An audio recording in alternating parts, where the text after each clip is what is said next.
Apan ang imo pagtulunan, tawhanon lamang, kaalam lamang sa tao. Apan ang kaalam sa mga pari na pinili sa Dios, kaalam sa Dios mismo. Kaya ang Holy Spirit wala man kanimo. So, klaro na, nabitubag siya nga. Di na nato lalison. Mingo naman siya nga ang mga alagad sa Diyos pare. Nga, lalison pa rin nato na. So, ang question pa yun. Mabasa ba sa Biblia nga patyon ang dili mo toos pare o dili? Question na?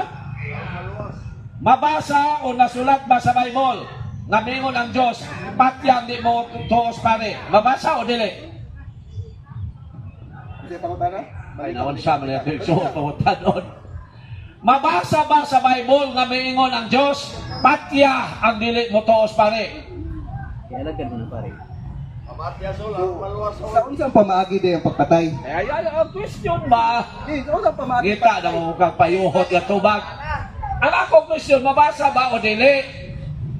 Mabasa ba sa Bible nga ang Diyos maingon, patya ang di mo toos pare? Mabasa o dili? Mao yun ka matuoran, no? Kita nanginahanglan tag kaluwasan. Kitang tanan ha, kitang tanan. Dili mo tubag. Ay, sabat? Dili mo tubag mo. Naon sa mga pangutanon nga? Categorical question mara, pero dili man i-debate, dialog bata brother. Sige. Idea, bisag dili nimo tanong ayon saon nimo, pero ang question lang isentro, ang tubag lang isentro.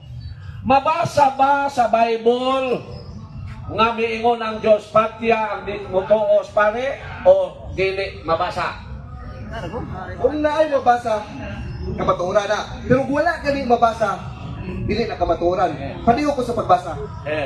So very good, tubag. Kung naay mabasa sa matuoran, ikaw basa. Para na ikaw